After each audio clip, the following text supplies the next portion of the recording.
세상에 모서리 그 부정하게 커버린 골칫거리 outsider 걸음걸이 매주 수요일 여러분이 만나실 수 있는 이 코너는요. 아마 어떤 라디오 프로그램에서도 만나보지 못한 색다른 코너일 겁니다. 요즘 정말 뉴스들이 차고 넘치죠. 그러다 보니까 근거 없는 가짜 뉴스도 많고요. 말도 안 되는 주장도 많습니다. 정말 우리 사회의 큰 문제입니다.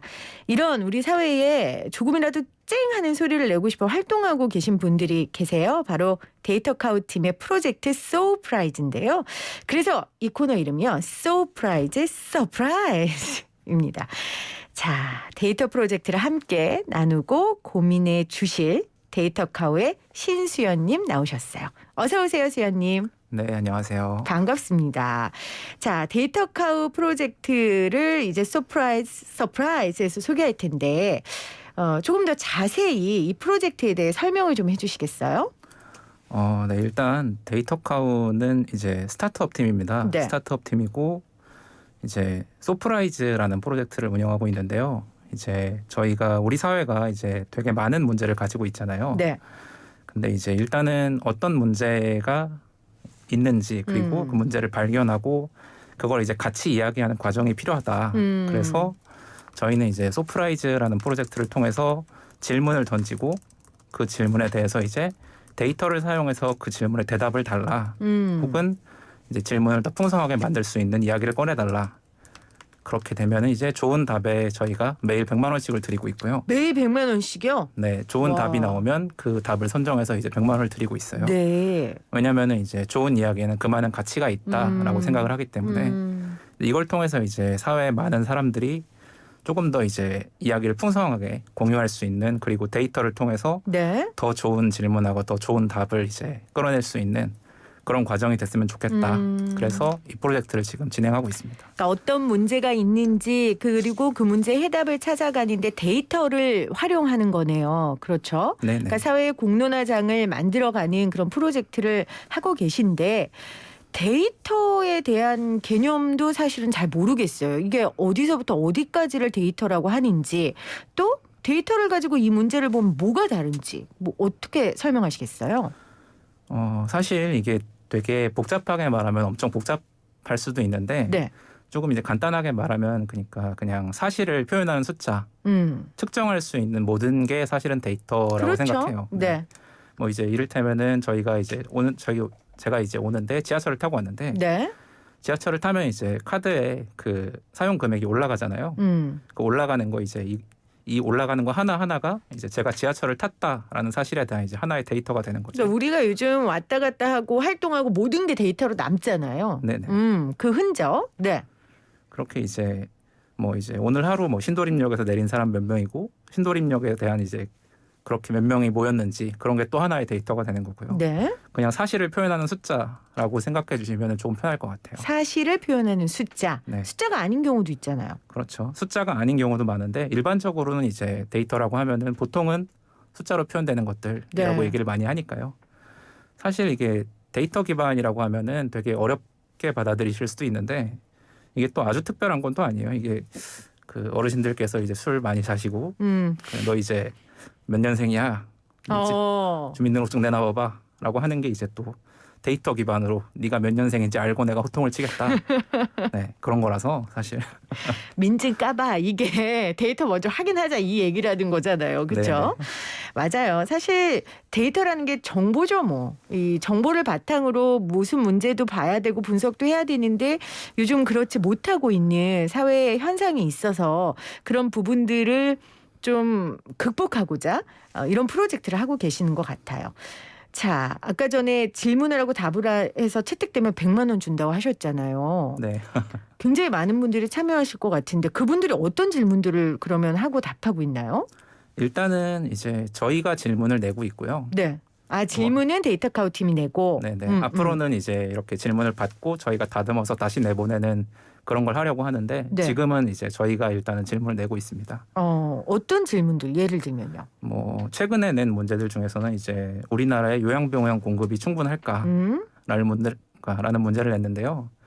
이게 사실 되게 쉬워 보일 수도 있지만 네. 쉽지는 않은 문제예요. 왜냐하면은 요양병원이 충분하냐라고 물어봤을 때 이제 충분하냐 그러면은 충분함이 뭐냐 이게 의료계에서는 병원이 이미 충분하다라고 네. 얘기할 수도 있고 복지부에서는 아니다 충분하지 않다라고 얘기할 수 있을 것 같아요.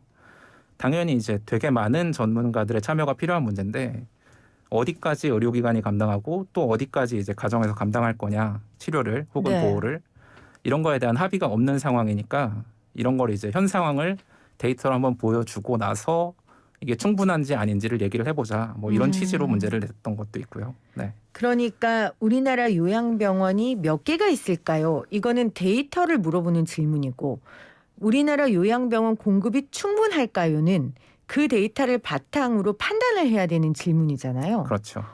그러니까 아까 지금 말씀하신 이 요양병원 같은 경우에는 이해관계자들에 따라 데이터를 해석하는 게 달라질 수 있지 않겠습니까? 예, 맞습니다.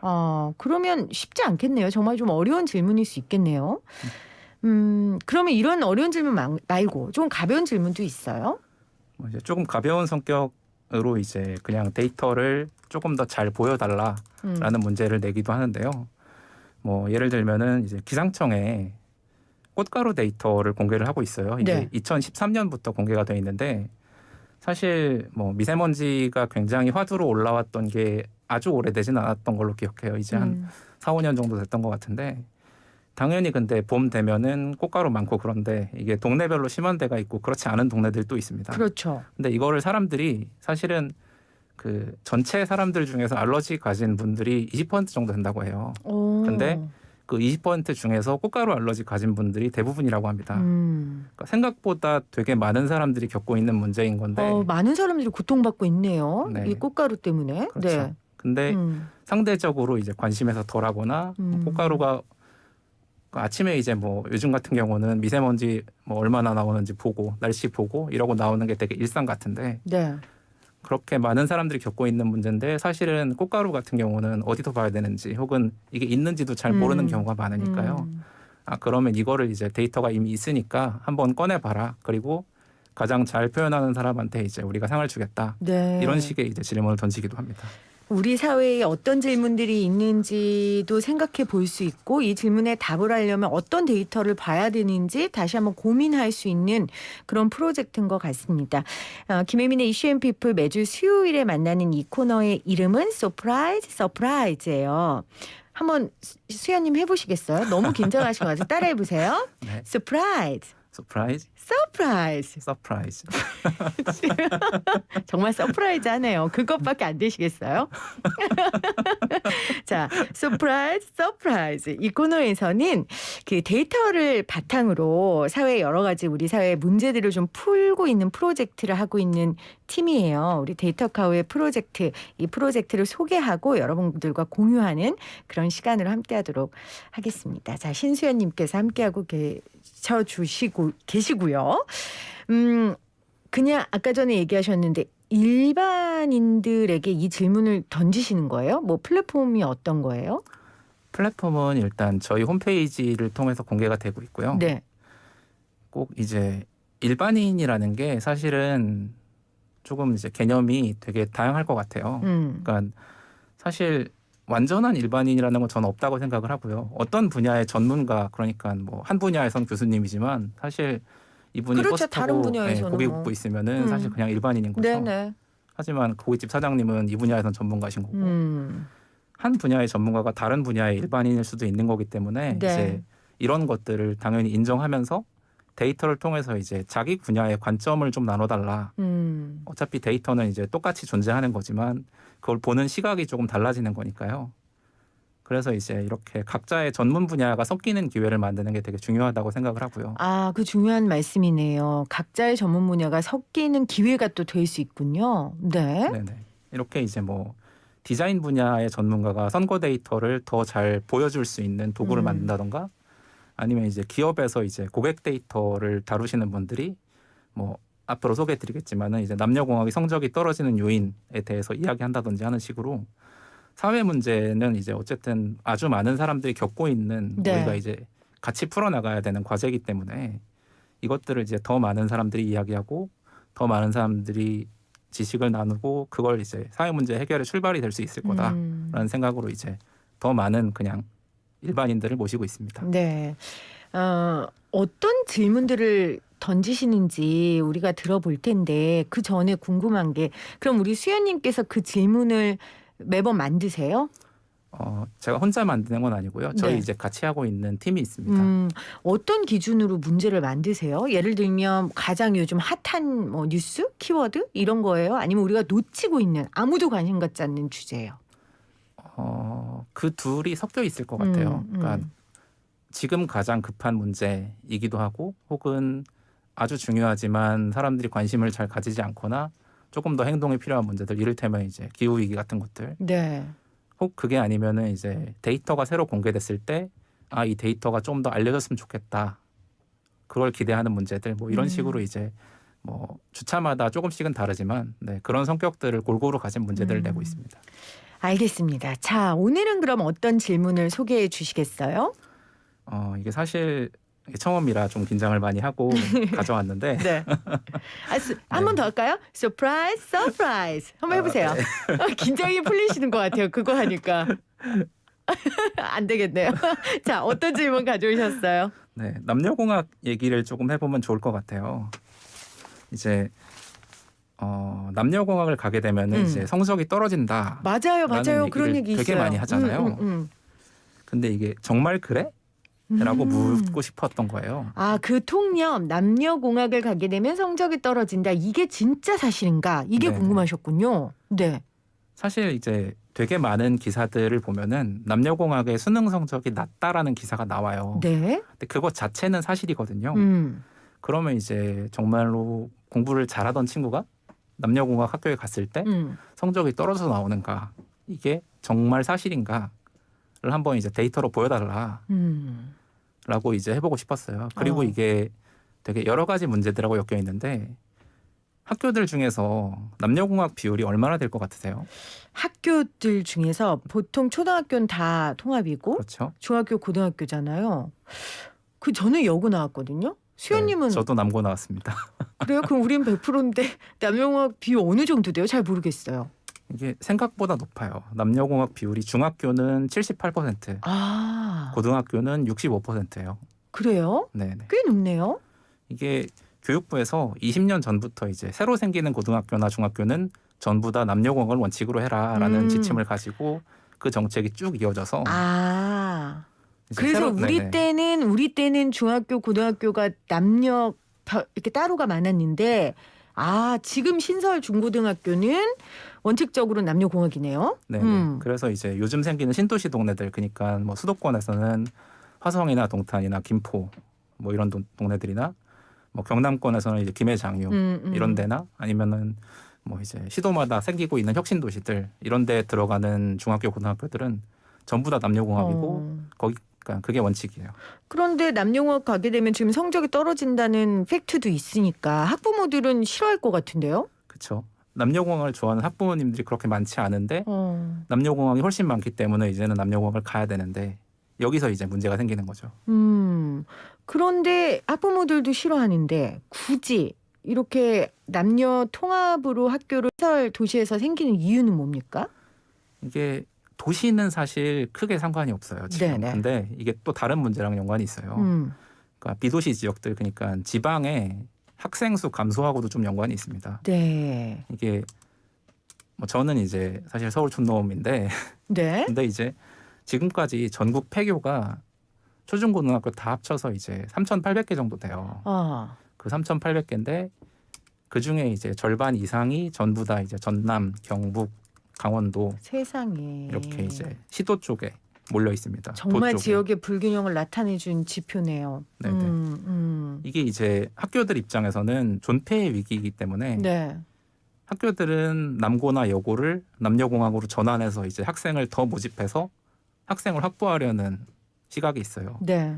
반면에 이제 그 학교를 졸업하셨던 이제 동문분들이나 특히 이제 학부모님들은 아무래도 이제 그렇게 바꾸는 걸 꺼려하시죠. 그렇죠. 왜냐하면은 남녀공학에 가면 성적이 안 좋다는 얘기가 계속 나오니까 그래서 이제 정말 그래? 라는 거를 이제 데이터로 살펴봐 달라라는 문제를 던지게 됐습니다. 근데 이 질문을 던지실 때 뭐 단순히 남녀공학 비율이 얼마가 되느냐 이것만 알아보려고 던지시는 건 아닐 것 같아요. 그 데이터를 가지고 또 우리가 생각해야 할 거리가 있어서 이 질문을 던지신 거죠?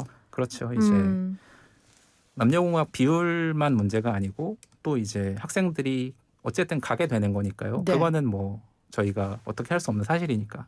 하지만 이게 저희가 질문을 던졌을 때 나온 답변들을 보면은 이제 학교가 국공립인지 아니면 사립인지 아니면 얼마나 오래됐는지 혹은 이제 학군이 좋은 동네에 있는 학교일수록 되게 오래된 사립학교일 확률이 되게 높아요. 그렇죠. 그리고 그런 학교들은 대개 남고 또는 여고일 확률이 맞아요. 높기 때문에 걔들이 성적이 잘 나오는 건데 남녀공학이 이제 학생들의 성적이 안 좋다라고 단정짓기는 사실 데이터로 보기에는 그렇지 않다. 아니면 결론 내릴 수 없다라는 네. 게 이제 그 들어온 답변들의 공통된 얘기였어요. 그러니까 우리가 남녀공학에 가면 성적이 떨어진다라는 내용은 남녀공학만이 아니라 남과 여고 학교가 갖고 있는 특징들이 굉장히 오래되고 또 명문사립일 가능성이 크기 때문에 오히려 그들의 성적이 높을 수 있는 거지 남녀공학이어서 성적이 낮은 건 아니다. 그렇게 성급히 결론 질 수 없다라고 얘기하신다는 거예요. 그렇죠? 네, 맞습니다.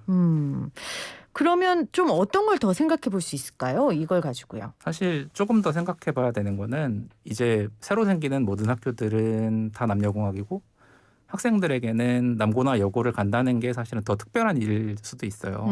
그렇게 이제 굳이 골라서 가게 되는 사람들과 그렇지 않은 사람들이 격차를 내는 것 자체가 사실은 약간의 갈등이랄까 이런 것들이 생길 수도 있는 거고요. 네. 조금 더 생각해 봐야 되는 거는 이게 좋은 학교라는 기준이 이게 사실 너무 좋은 그냥 답이 없고 좋은 얘기이긴 하지만은 성적이 높은 학교가 수능 성적이 높은 학교가 좋은 학교냐 이것도 사실 생각해 볼 만한 질문이죠. 맞습니다.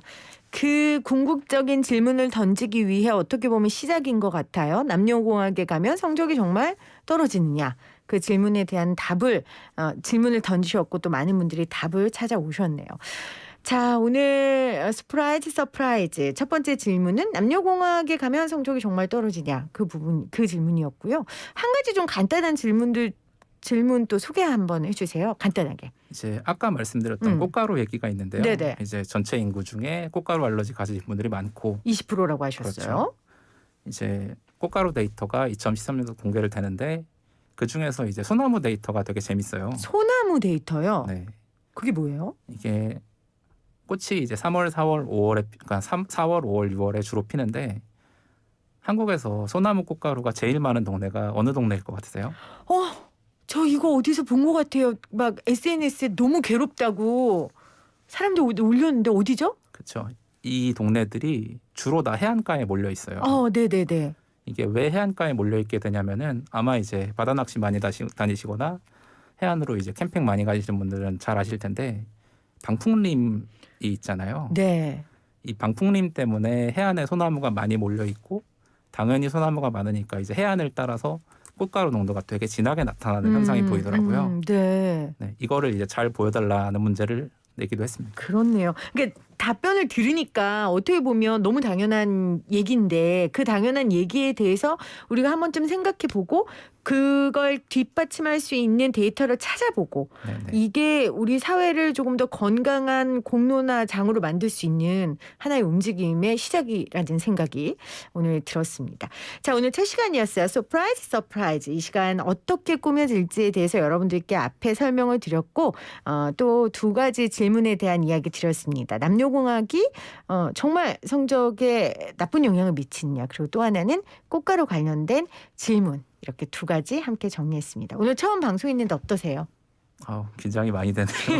쉬운 일이 아니에요, 이게. 그럼요. 얼마나 떨리고 힘든 일인데요. 그래서 잘 설명해 주셨고요. 그럼 다음 주에 수연님 다시 만나기로 하겠습니다. 고맙습니다. 네, 감사합니다.